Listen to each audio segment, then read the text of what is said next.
And I think probably the coolest story I have from email marketing is this was coming up on about a year ago, maybe a little more than a year ago when we had our first conversation. But we had, there was a guy, he watched a couple of YouTube videos, consumed it, super knowledgeable guy, does wealth management. And you can tell he really cares about like the service providers he's going to bring on. And so he watched a couple of YouTube videos, liked the way that I kind of broke down how SEO works. And I can't remember, I think he was signed up for the newsletter already just through like one of the freebies we were giving away out there. But he reached out, he wanted to book a call. I can't really remember how that went, but we had the call. And, like a lot of business owners, he said, I think I want something more holistic. So I want to work with somebody that does all this stuff. And he had some plans for like outreach and things like that. So he went with this other company that was definitely bigger than us. And I said, yeah, no problem. And he said, but I really like your guys' SEO approach. So like, don't lose my number kind of thing. And I was like, all right. And I hear that sometimes. And I feel like, the first company does a good enough job and, usually they don't come back. But what I noticed with this guy, and I don't know why, but I just noticed it at some point in the middle, like he was still reading every email, every email he was reading. So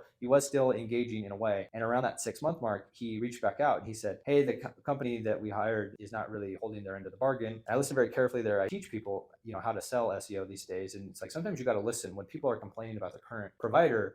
What are they saying, right? Is this a reasonable request that they're making? Because some people can just never be satisfied, right? Yeah. I hate to break it to people out there, but there are rough clients. Yeah. But, I really listened to this guy and, it was totally reasonable request. And I was like, well, it sounds like they offered to do X, Y, and Z and they did X, and that's unacceptable, right? And, and he's held us to that standard too. But anyway, the reason why I felt like the newsletter was the big differentiator is he got an email on Sunday, because that's when I normally send him. And I want to say he responded that Sunday or on Monday. And he said, yeah, I'd like to have a talk. And so we sat down, we talked, and we ended up not just doing his SEO, but also doing his website. And we're actually doing some AI SEO stuff with him as well. He's one of our beta testers for that. And it's been a really good relationship. And so, I like the way he's like technically minded, but that was a way where I saw like, whoa, like, the newsletter just equaled, well over 5 figures over the year for our agency.